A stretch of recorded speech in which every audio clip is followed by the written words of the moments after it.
To our third discussion in our series of the Jane Jacobs lectures from the Center for the Living City and Marywood University School of Architecture. Uh, Today we have a wonderful discussion for you. Um, Cities as the staging grounds for social justice, a racial reckoning. Our guest is Rachel Jones. She will be interviewed and carrying on a discussion with four of our Marywood University School of Architecture students. So I'm going to go ahead. Rachel, thank you so much for being here. I'm going to read your bio so everyone knows how amazing you are. Rachel Jones is a communications consultant, a contributing writer for National Geographic magazine, and mentor trainer for both the Aspen Institute and the Emerson Collective. Since January of 2019, Rachel has produced content primarily for National Geographic's digital platform. She has worked as a journalist and a media consultant for the last 30 plus years in the US and Africa for companies including the Detroit Free Press, National Public Radio, Internews, the International Center for Journalists, and Voice of America. During those years, Jones also trained and mentored East African journalists to produce news and analysis content on topics including child and reproductive health, international development policy, gender, sustainability, and social justice. In August of 2010, Jones was awarded an International Public Engagement Grant from the UK's Wellcome Trust, which she used to create the Kenyan Alliance of Health and Science Reporters Journalism Training Project. During her 9 year stint based in Nairobi, Jones also advised UNICEF, Kenya, and the Polio Advocacy Working Group partners in developing a communication strategy to stimulate insightful coverage of polio related issues, as well as a broader range of child health and development areas. From October 2014 to September 2015, Jones served as editor, stringer coordinator for Voice of America's South Sudan in Focus nightly radio broadcast. Currently based in Washington, D.C., Rachel has worked as a media consultant for the UK based Uniting to Combat Neglected Tropical Disease Coalition, Malaria, No More UK, and Women Deliver. She also supports the Aspen Institute as a media trainer for their Healthy Communities, New Voices, SOAR Fellowship programs. In October of 2020, Rachel began working with the Emerson Collective as a global health media consultant for their Dial Fellowship program. Wow, wow, Rachel Jones. Thank you so much for being here with us. It was so impressive. Yeah, And we have, thank you. We have four amazing students from our also impressive Marywood University School of Architecture. We have Dana Bielo, Devin Rowley, Becca Dolgus, and Hillary Kosu from Marywood School of architecture students. So away we go. Thank you so much for all being here. And we're going to disappear. I'm going to disappear, and then we'll join you at the end to wrap it up and have some closing thoughts. Please follow along in the chat and feel free to type along. Thanks, everyone. bye. Thank you so much, Bye Maria. bye. Thank you. Bye bye. And I just want to give a big shout out to the Center for the Living City. I first got to know that organization back in 2017, and it's just a joy to be able to continue to work with Maria and Chelsea and to support the work. And also to the Marywood students who've joined us today. Thank you so much for taking your time out to be here. And it's always interesting to me to listen as people read parts of my bio, because I to this day don't understand how I was able to do all that and still only be 25 years old. So we I somehow multitask. But what I wanted to start with for those who have checked in and who are joining us on this webinar is to think about the question or the statement that I put to the Marywood students in preparation for our discussion. Um, it came from probably one of the more provocative uh, public town hall discussions that I have attended since I returned to the US from Kenya back in 2016. And it was in Charlotte, North Carolina. And that'll be important later on in the discussion that you'll know that it happened there. But someone stood up in a discussion about social mobility and poverty and economic progress. And he said, what you need to understand about the American system is that the American system's not broken. The American system functions brilliantly for the people it was designed to benefit. That hit me like a 2x4 in between the eyes, because I guess as a journalist, I had always worked on the principle of being a voice for the voiceless and fighting. And, we have to fix what's wrong in American society, and we have to repair all the broken pieces and give people access. But when he stated it that way, in that setting, and the response of the crowd, it helped me to sort of pivot a bit in my understanding of social justice issues writ large, but in general, I guess social justice writ large, because those who are in power are pretty much determined to keep power and keep building their affluence and influence. And so when I posed that question to the students, I wanted them to keep that first and foremost in this discussion that we're having today, because I believe that over the past 60 years of my life, the stage and the setting for the major battlefronts, if you will, of social justice and racial reckoning have shifted from the American South, rural areas, to major cities in America. So I'll start by saying that I was born 60 years ago in October in a small town in southern Illinois called Cairo, Illinois. It's spelled like Cairo, Egypt, pronounced Cairo. And it's right on the Mason-Dixon line. So in many ways, we could claim being North, but we could also claim being Southern. And so I had that sort of duality. But as a young girl in the late 60s and early 70s, when I watched the news and was a consumer and read the newspapers, et cetera, it really did seem that the major source of problems or dissent or dissension in America in terms of race and equity and social justice was the American South. And so when people like Dr. Martin Luther King would come through Cairo, and Jesse Jackson and other prominent activists, um, I really got the sense that, this is primarily happening in the South. And of course, the goal, as in so many different eras in African American history, the goal was then to move from the South to the North, where there was opportunity.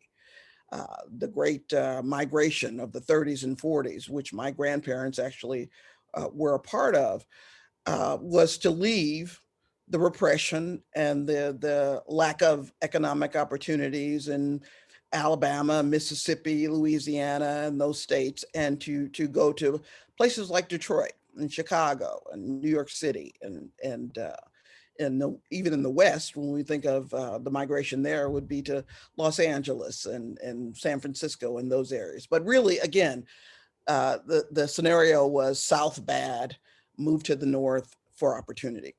So as a little girl sitting on the levee, sitting on the wall around the Ohio River, as we watched the boats, barges go by, and looked across the river and wondered, what would my life be like? Where would I travel? Where would I be able to go? There was always pretty much a sense that I would have to leave small town Cairo, this rural, semi-rural or literally small town area, for opportunities in larger cities. So of course, going to college, working in various jobs, primarily, although I should say that my first journalism job was in Florida, in St. Petersburg, Florida. But primarily the bulk of my career has been in larger American cities. And then of course I had the opportunity to live in Nairobi, Kenya for almost 10 years.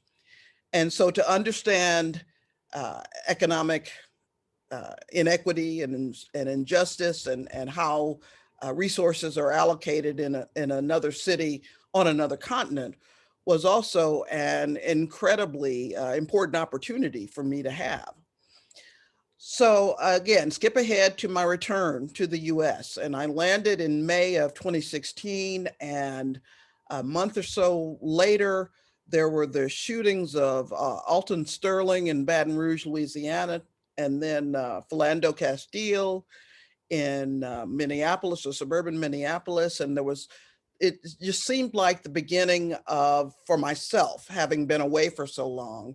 And of course, while I was away, I saw the stories and the cases about Trayvon Martin and Tamir Rice. And so I knew obviously what was going on in America in terms of race, racial injustice, police brutality, all of these sorts of social justice issues. But for me, that was sort of my, to be sarcastic, welcome home. It was sort of like a cold dash of water in my face about America and the tensions and the challenges that are simmering just always below the surface. So after this period of re-emergence and settling in, I wound up in Charlotte, North Carolina. And Charlotte is a pleasant town. You know, certainly if you have a nice job and resources. I actually really like Charlotte, but I got there right, I guess it was about a year or so after Harvard University had done a study about social mobility in American cities. And they examined 50 cities, and Charlotte was at the dead last in terms of social mobility. So in other words, what that meant was if you're born poor in Charlotte, North Carolina, your chances of rising up the economic and educational ladder and you know, owning a house and having resources was very slim. And that shocked me. And I don't know why, but it did. Again, having spent so much time working on within an African framework and thinking about issues from there. And so I was able to attend a lot of town hall meetings, a lot of discussions, met and talked with a lot of people who were working on social justice issues in Charlotte. And it really expanded my way of thinking about what the new battleground was in America in terms of racial justice, awareness, reckoning, et cetera. So again, skip ahead once again to last year. And I had just pivoted from a job at an organization, news organization, thinking about what I wanted to do next, when the opportunity to produce more stories for National Geographic emerged. And it was literally 4 weeks later that George Floyd was murdered by George Chauvin. So I guess to sort of summarize my initial thoughts and conversations or viewpoints about our discussion today, I've had an incredible arc of life experience to sort of, as I say, shift from thinking of America's biggest challenge right now in terms of racial awareness and understanding. And how do we get to talk to each other? How do we have these conversations? How do we talk to each other without defensiveness or without anger or whatever? Has pivoted for me. I see major urban centers as places to really reveal and uncover the inequities in America. I see, for example, I sent the students a story about that was produced by National Public Radio about the United States highway system and how it was developed and how it was designed, and how in many major urban centers, officials just cut wide swaths through African American communities and just completely obliterated them, eminent domain or whatever. And so that's why you have the I-495s and the whatever, but it completely displaced poor and minority communities. I sent them another topic to think about: maternal toxic zones, which is a concept I learned about doing a story about maternal mortality for National Geographic. And that would be an area within a city where there's no transportation, there are no grocery stores, there is very little infrastructure. All of the hospitals and major maternity wards are gone. And so if you're a person who's lived her entire life in that area, gone to schools that didn't serve you or the community, and you get pregnant, it could be a life or death situation if you don't have that $25 to take the taxi to get to the maternity ward across town. And so in major, and not only urban, but in rural areas, there are quite a few maternal toxic zones. And then I sent them an item about the fact, and this was continues to be a shocking statistic for me, that in the US, only 8% of African Americans live in a census district where there's a fully functioning grocery store. That means someplace with fresh vegetables and non processed food items. So when we think of, again, the way cities are designed, who they're designed to serve fully, to have comfortable access to resources. And I saw something else recently, and I'll wind this down here. I think it must have been on Instagram, and it said, communities with lots of resources have lower police presence. And so obviously when you've got a community that is just lots of police and lots of activity and sirens going or whatever, there's a reason for that. They're less resourced. And it's not that simple, and it's not as if that's the only reason that this is happening. But it has allowed me to see this issue of social justice, of social and economic equity, racial injustice, and access to resources as being something that is now being played out and fought. The battleground is in cities. It's in major American cities in a way that's even more profound and impactful than during the 60s, during the riots or the uprisings and the way cities burned then. What we're seeing now is a much more fundamental, profound sort of unpacking of the way resources are dispersed in our country, and who gets to decide who lives comfortably, who has resources, who lives or dies. So I'll stop there and let the students jump in, and let's have a conversation.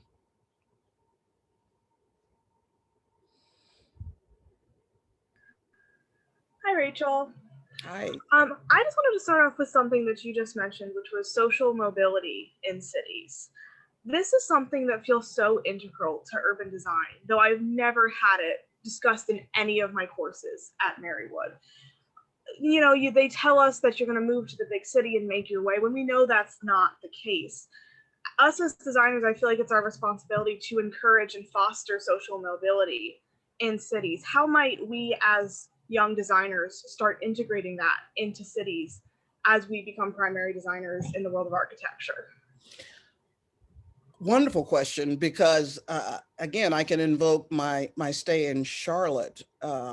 Charlotte is an incredibly dynamic city with tons of potential. and it has a public transportation system that is just completely does not do it service at all. If you're not on the, I forget the colors now, the blue line and the pink line or whatever it is, there are whole swaths of North Charlotte that are underserved, that don't have access to rapid transit.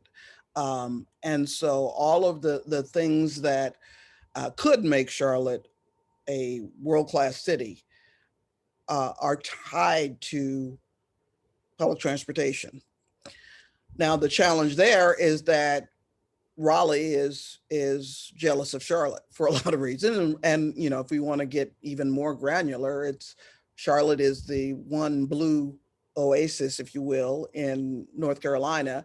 Raleigh and the policymakers there are red, for want of a better way of putting it. And so when it comes to allocating resources, and I'm sure through the years there have been plenty of people in Charlotte who have tried to vie for expanding the public transportation system, and the funds simply either aren't forthcoming or it's been a battle. So the opportunity, I think, for young people like you, when you are in positions a few years from now where you're working with policymakers, when you're working with urban planners, you have the opportunity to communicate in a way that hopefully steers us away from this politicization of it. Liberals are demons and conservatives are evil. You know, you have a way, you have an opportunity to talk about sustainability and improved educational access and improved resources and healthcare, and how, again, public transportation fits into that in a way that sort of, I hope, mitigates some of the bile and the noise about this issue. You can talk about it in a bottom line kind of way that hopefully more people you will be interacting with can relate to. And so I think that's something that all of you should kind of keep on that back burner in your mind, in terms of, you know, I want to build office buildings that are green, and I want to do so many amazing things based on your education, but always keep in mind that even when it comes to, and as I told so many people, downtown Charlotte is incredible, and there's lots of, at least before COVID, I haven't been back since, but lots of great restaurants and art and hotels or whatever. But the very people who make those properties function, and who serve the meals and work in the banks and clean the hotel rooms, they can no longer afford to live anywhere near downtown Charlotte. And yet the places where they can afford to live, there's no public transportation. So these are just common sense kind of things that I hope young architects and city planners will keep in mind. Thank you. Yeah, no, and you mentioned the sustainable city, which is, you know, I think for us as designers, we think green city, solar panels, but I think in itself, a sustainable city is a city that, you know, uses itself to continue to thrive. And if the people who are supporting the tourists, the expensive parts of the city, can't thrive in the city they live in, then it's not a sustainable city, and we need to work towards that. Absolutely. Yeah. I'll actually jump on. I was we've been talking about accessibility and having access to different things, and it brought me back to both what you started with and when you were talking to us initially in your emails about the story about the system works for those it's intended to. In response to that, do you think that we should consider, like, do we need to rework our system altogether, or do you think there is any way that we can broaden the access to a system that works if it's intended to work for you? Wow, that's a tough question. I have so many really animated discussions with good friends about, do you have to completely tear down the system and start over? Or do you find a way to make the current system, the existing system work? So I guess the best way for me to answer that question is that just today I had an interview with a partner at Goldman Sachs. And one of their urban investment programs that they've had, actually, I didn't realize that it had been going on for the past 20 years, but within the past year of COVID and racial reckoning, et cetera, just last month, they announced something called $10 billion for 1 million Black women. And so it's an attempt to provide economic resources, access to credit, access to investment, access to all the tools that a cohort of Americans who've been historically ignored, left out, et cetera, discriminated against, will now, hopefully over the next decade, have the ability to, within their communities, establish businesses, support different various endeavors, do a whole range of things. The cynic in me always skews back to, well, that sounds wonderful on paper, but who's going to ultimately benefit from that? Is it going to be dispersed by people who are going to ultimately fleece the system or whatever? You can be, it's in this system and the way things have played out historically, it's very easy to be cynical and say it's simply not going to work because the haves are not interested in creating more haves. That said, I believe that within the system, if you can ever get to a place where the people who are in power and control understand that providing resources to people doesn't necessarily mean that you're going to take away what you have. You're just going to make more communities comfortable, more resourced, and that benefits everyone. And again, that could come across as extremely naive from my point of view, but I believe that within the existing system, if enough of those difficult conversations and revelations and acknowledgements occur, it would be possible to make some difference and have an impact within the current system. Again, let's hope I live long enough to see that actually happen. But that said, young people like you, if you're going to actually be driving these discussions, your generation and the one below you, you're really probably going to be on the literal front lines of whether we drown or sink in these discussions.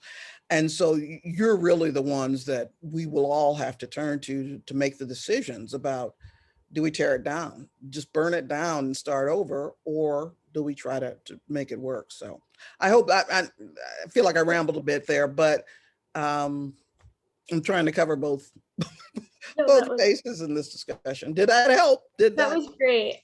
Yeah, it was definitely pushing to talk about the time that this could take. It was interesting because it reminded me, we spoke about redlining last semester and the fact of which that how far behind redlining has put minority groups, and particularly African Americans, and the fact of which that it would take, even if all semblance of redlining disappeared today, it would take generations before they have the economic equity that is produced by home ownership, especially when it used to be very, very cheap comparatively to now. It's kind of disturbing how different that is.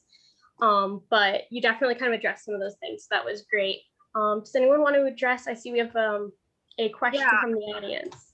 The question from the chat, Lucy asks, and this ties in so nicely, how does one make a city affordable? She says, we live in a suburb that is very wealthy and white, and as longtime residents have gotten older, they can no longer afford to live in here.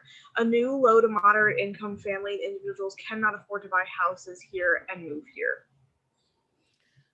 Again, that speaks to I think what I was saying earlier about the intentionality and the design of the system. The system was designed to create these kinds of enclaves for the haves. And so the resources follow where the haves are. So when you talk about making it more affordable or inclusive, you're sort of talking about a question of trying to meld human nature with economic realities. And so what that means is, I'm sure you've heard of the term NIMBY, not in my backyard. And so you reach a level where people are so comfortable and used to status quo and seeing people who look like them and that they're comfortable with, and they recognize that attempts to make a city more inclusive or more affordable. I'll use the example of, for example, here in Washington, D.C., the Georgetown neighborhood, historically, obviously 98% white, et cetera, upper class, very upper class, et cetera. And you will never see a metro stop in Georgetown because that would bring more people of color, people of lower income, although, people can take buses and walk and whatever. And so it's fine for shopping. Come on, bring your dollars and come here and buy the clothes and eat here. Just don't stay, and certainly don't buy property here. And so that may have changed. I've been sort of out of it, so I don't want to completely tarnish or paint Georgetown as a terrible place. But that's sort of an example of what I'm saying. How would you make Georgetown more accessible? How would you turn a wealthy suburb into an affordable city?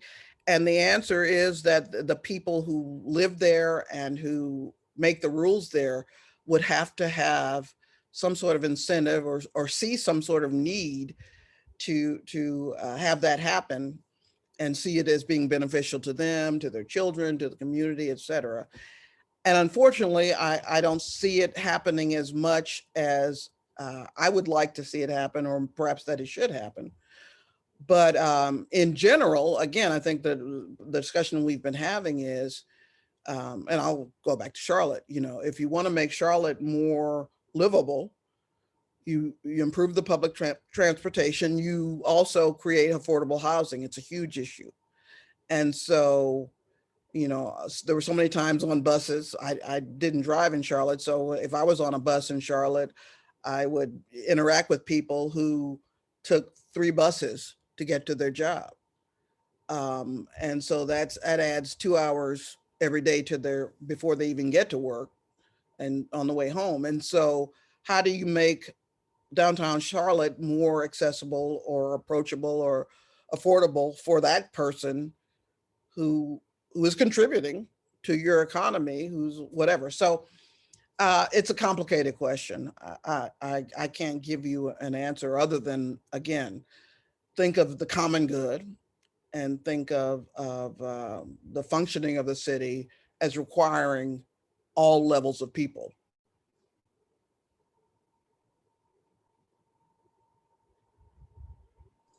Thank you.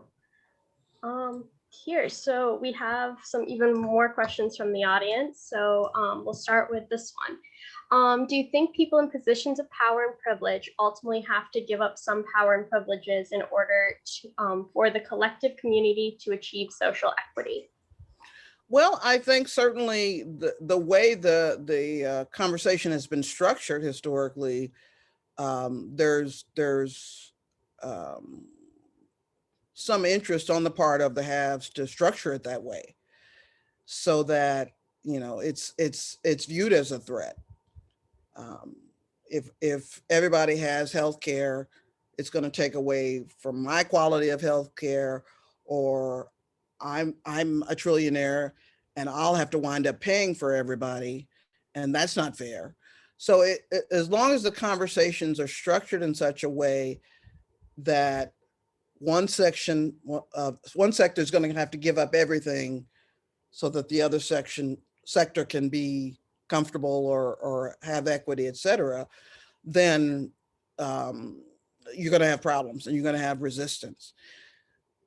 That's what I was saying earlier in terms of your generation and the generations to come will have to try to create a discussion and a an imagery or of a concept of the fact that a sustainable society means you don't have a sector that is so lacking resources and desperate and needs healthcare and needs jobs and is, you know, mental health care. That's a drain. And so if you create a even playing ground for that sector, it doesn't necessarily mean that we're going to fleece the pockets of the very wealthy. It's redistribution. And I know that, you know, a lot of people, when you start talking about those sorts of things, the communism flag hops up and it's what kind of a, you know, socialist monster are you? But again, I think there's an opportunity for coming generations to perhaps create a dialogue that says this isn't about, you know, free healthcare for everybody and free this for everybody and nobody has to work, everything's free. This is about, let's create a functioning society that where there aren't pockets of drain and of disenfranchisement and inequity that has to always be managed. You know, if you're always putting out a fire in this corner of the city, that takes resources. But if you create a neighborhood that is historically troubled and there are now jobs there and there's a hospital there and there's a decent school there, then you're not always sending in police, you're not always sending in, you know, bandages to try to stop the pain. Does that sort of get at that, I hope? I see there's one about the students. We have, yes. So they ask, are the students researching and identifying American cities that are getting it right by incorporating measures to expand diversity and inclusion? That's a good question. What are you finding about Scranton? If I can put you on the spot there, what are you? So I didn't, as we dove into Scranton, we didn't really focus on the diversity in Scranton, but there is a heavy diversity, and they are separated into certain areas. So, okay, I'm sorry, it's okay. So I found out that in more wealthy areas, there is a heavier population of white individuals, and then as we move downtown, there are more Black and Hispanic people sort of segregated into one area downtown, and then more people are Green Ridge area, which is the more wealthy area. And so the question seems to go with how do we sort of add diversity and inclusion back into Scranton? Well, what about sustainability? What kinds of initiatives or projects or things are you seeing, and specifically social mobility?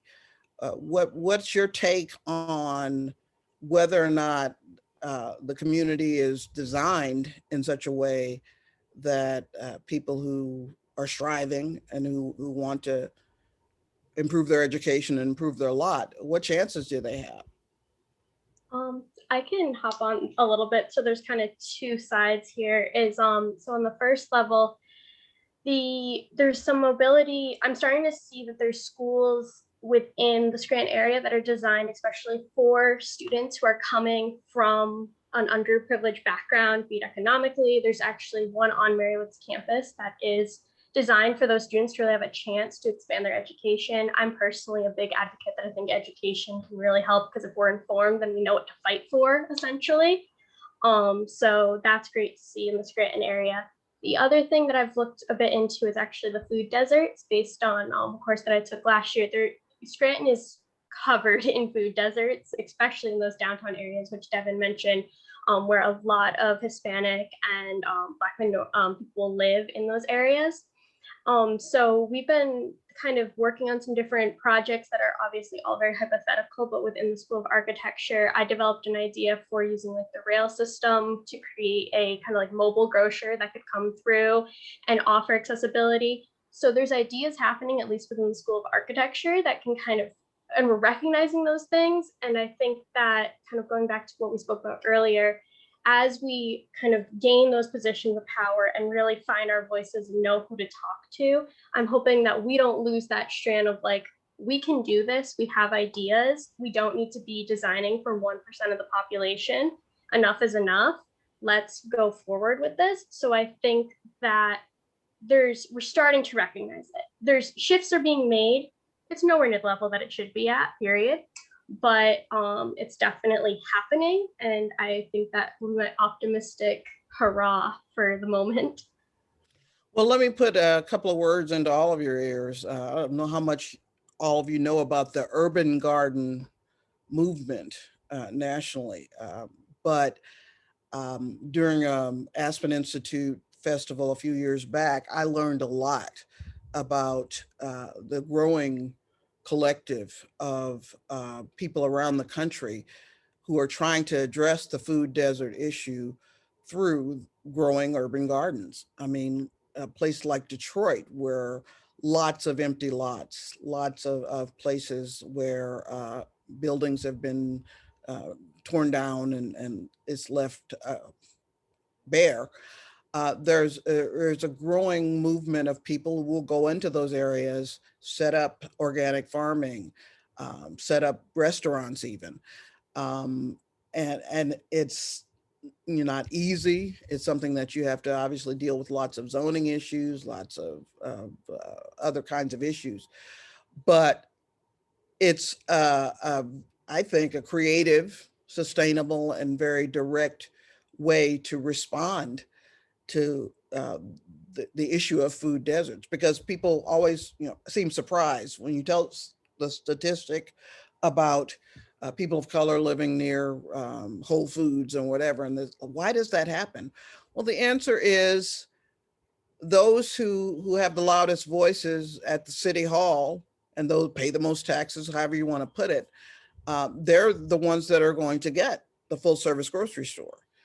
Or when the company that is behind the stores thinks of, where am I going to make the most money and where am I going to not have to deal with crime or whatever, they're naturally going to go to a resourced area or a gentrifying emerging area, as they call it. And so I tell you, the last time I was in a dollar store or that kind of establishment and saw young children buying the hot dogs and the whatever, that kind of, I don't even want to call it food that they sell there. And I realized that quite a few of them, probably this is their diet, their regular access to food is this. It breaks my heart. And I think, again, people who are planning and designing cities in the future have the opportunity to say, this isn't an issue of who deserves this or their parents didn't make enough money or whatever. This deals with education. This deals with mental health. This deals with the ability to have food that helps with their brain development and helps them be able to think in school and helps them, and helps families tackle diabetes and helps, whatever. It's a broader issue. It's not about who deserves to have a Whole Foods. It's about who deserves to have a city with productive, functioning people in it. So.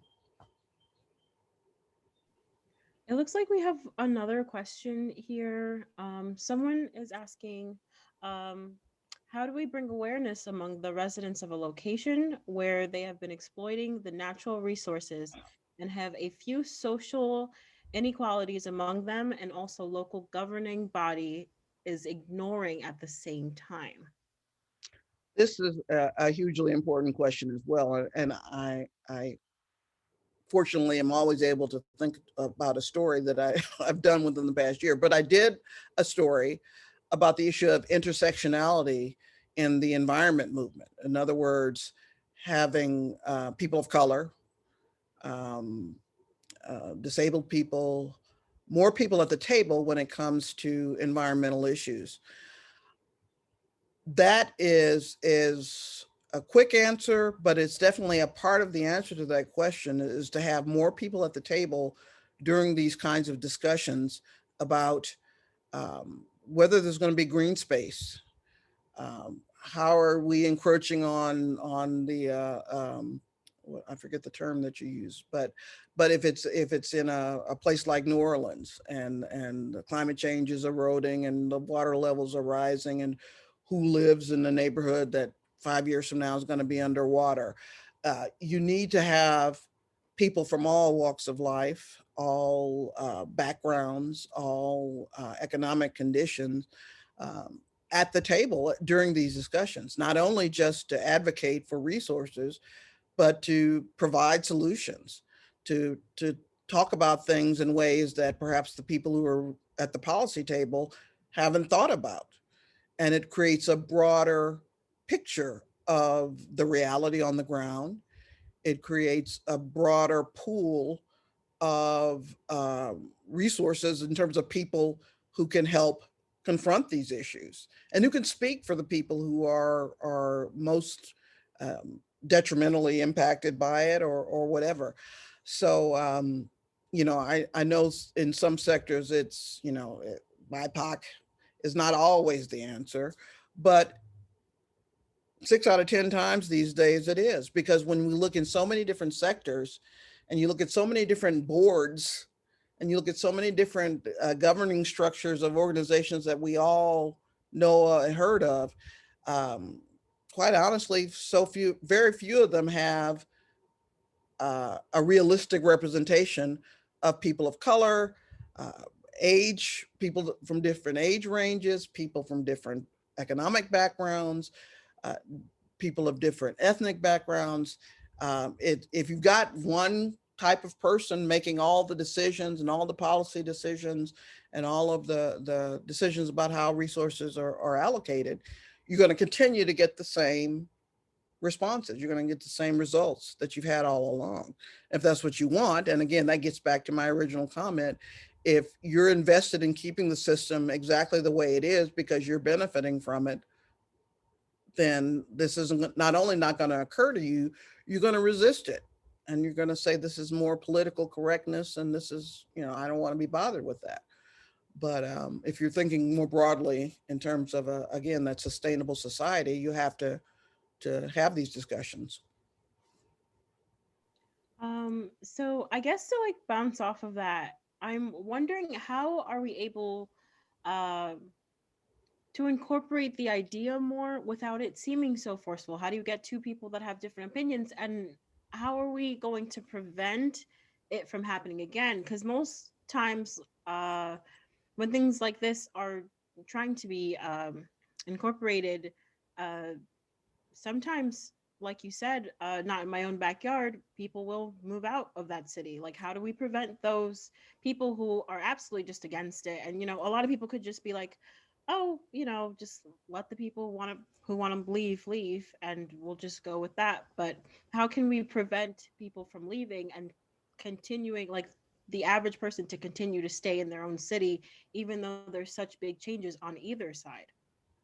I tell you, the one aspect of my life, really, when I think of where I'm positive, 100% positive, it's thinking about young people like you who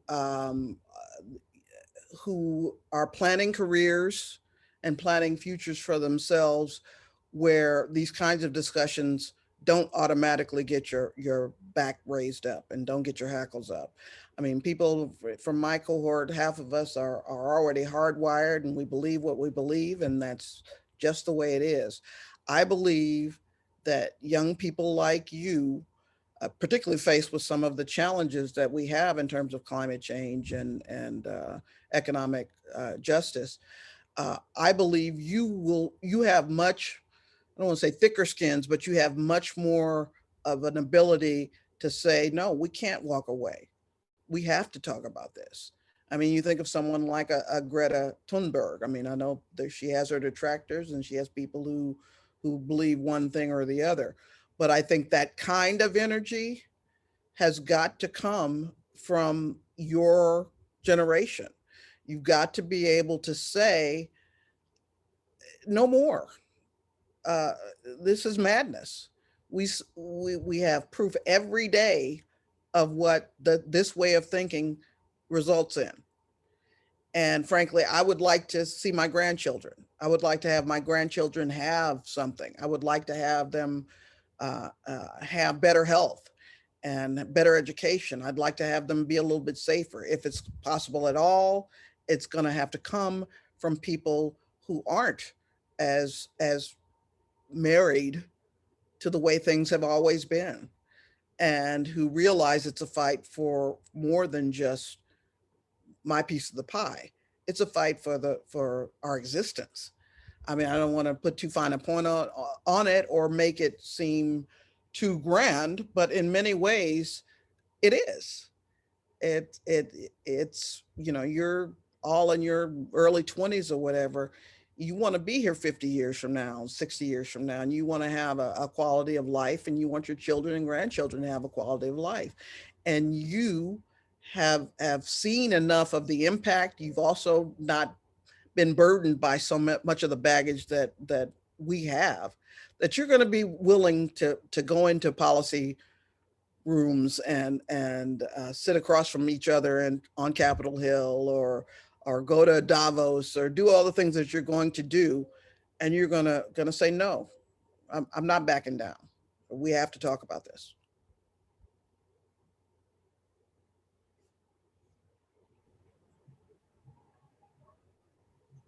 Great. That's exactly what we want. Is we want to move forward and we want to make the change. And somebody along that line asked us as students what we are doing and if we have any plans to focus in helping to create, sustainable cities. And I think Marywood is fostering a really great environment for that. We're looking towards sustainable design, opening up our education past the Eurocentric narrative that is given to us. We're choosing to expand our narrative because it needs to be in order to make these changes. So to the person that asked that question, we're taking it in our own hands to make the education that we're given more to help push forward a narrative of social and racial justice in the world of design.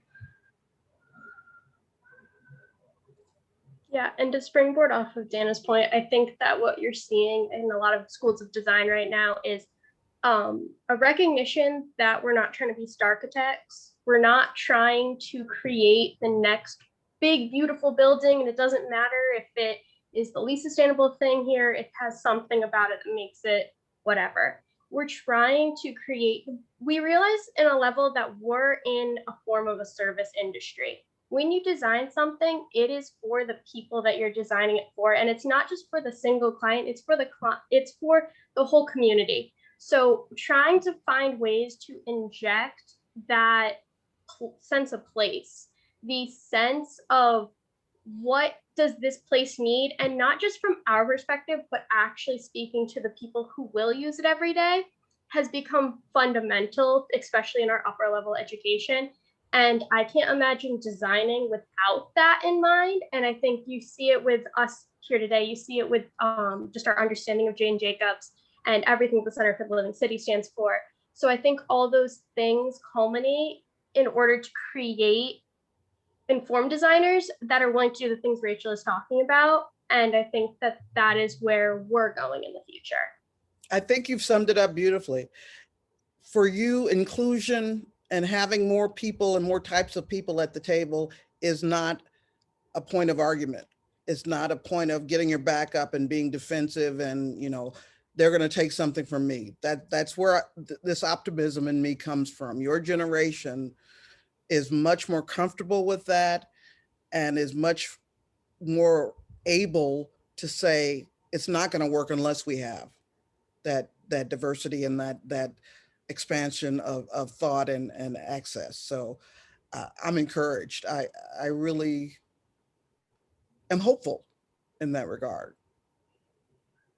We have one final question if we've been getting different iterations of this question is, do we have any examples of cities that are doing it right, that are hitting all the marks for creating affordable environments, sustainable environments, healthy and mobile environments? I don't know, but I'm going to quickly say that my 3 years in Charlotte led me to believe that that level of discussion and scrutiny is absolutely necessary. And my best friend who I stayed with when I was there is a realtor, and her issue is affordable housing. And Charlotte, that I know for sure, is making some great strides and attempts to deal with the affordable housing issue. So for all of you, as you do your research and you think about these issues, look for cities that are really addressing that issue. Um, but just in general, a city that's willing to acknowledge inequity and is got young people like you at the forefront ready to do something about it. Those are the ones that are going to have success. Hey everyone, I'm jumping in here because we have about 4 minutes left.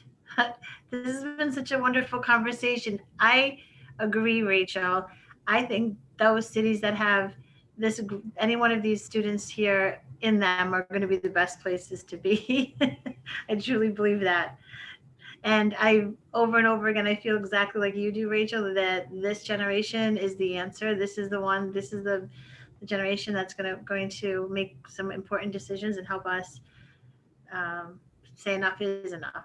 And we have so much hope for all of you. And we're so proud of all of you four here, but also your voices that are representing your fellow students and all the work that you've been doing the last few years, and your care and your compassion and your careful consideration and thoughtfulness.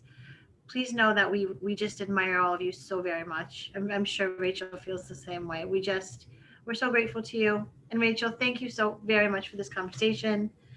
I get very emotional because I'm just so proud of these students and the work that they're doing and the work that they're going to do. It's just been So a pleasure having this Mhm. conversation and getting to meet them and to Thank you. again know that it's out there. These people are out there. Yeah. Yeah, Jane Jacobs is very happy. So as we wrap this up, we need to tell you our next lecture will be here live from Scranton, Pennsylvania on Jane's birthday, May 4th. And it will be in the morning here in Scranton. We're raising a flag over our city hall, dedicating the day to Jane Jacobs. It's a day of community conversations and gatherings. So we just got to keep these conversations going. And then in the evening, we'll have a book launch, Jane Jacobs' First City, Scranton, Pennsylvania, as she did spend her first 21 years right here, a block away from Marywood University, and the roots that she, started here, carried with her, into her life, later life, and we're re-examining that through Glenna Lang's new book. And so that book will be released from here, from Lackawanna Theater. It will be at 6:30 Eastern time, and it will be one of part of our Jane Jacobs lectures, just like this one is. So we are going to keep these conversations going. And again, we're so grateful to all of you. If anyone's interested in following Miss Rachel on Instagram, it's Rachella55 at Instagram. And on Twitter, it's RJ Consults. I follow you, and I also follow you on LinkedIn, by the way, Rachel. I love following you. Always post the most interesting, fun, thoughtful things. So Thank stay you. connected to this one. Keep your eyes on Rachel and follow her along with her. And thank you all, students, for being just so wonderful. Thank you Rachel, thank all. you. This will be posted again later on YouTube, so make sure you tell your friends they could see it later, and follow us on the center and check us out at Observe Scranton. We have a lots going to be happening in the next week or so. So follow us from the Take care, center. Thank everybody. you. Okay. Bye-bye. Thank you. Thank you.